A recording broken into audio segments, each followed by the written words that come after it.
Ko Amaro, Molly, Luke, Tōku ingoa. Ko Tukumaru te maunga, ko Wairau te awa. Ko te ngutu o te Wairau te awa. Ko Ngāti Rārua te iwi, ko Paretona te hapu. No Wairau taku kāinga.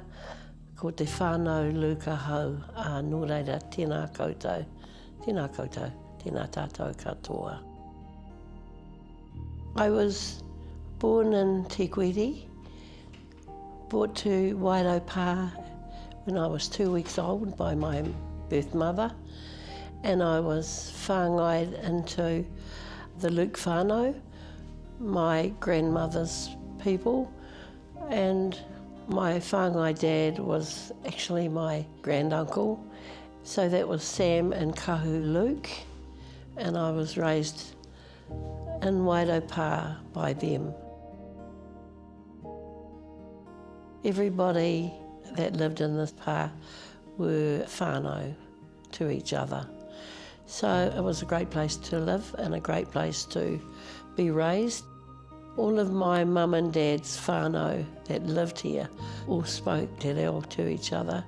The only time they ever spoke English was when they went to town at work. Any other time it was always te reo Māori in our home and in all of the other homes in Wairau Pā.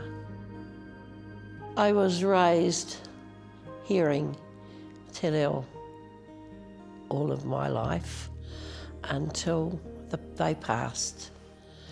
And from then on, the reo, we didn't hear it so much anymore.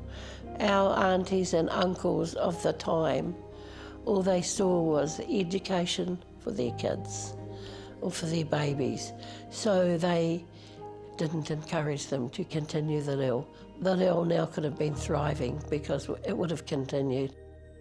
While I didn't speak the reo, I knew all of the things that pertain to Ngāti Rārua tikanga, Ngāti Rārua being, Ngāti Rārua kawa, and it was always my desire when I had my baby that I wanted him to speak the reo. He became the speaker that he is today, and he's encouraged his children.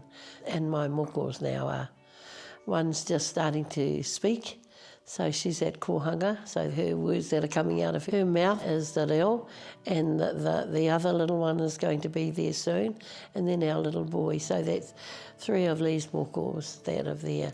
And Lee's 3 boys that have gone through kura kaupapa.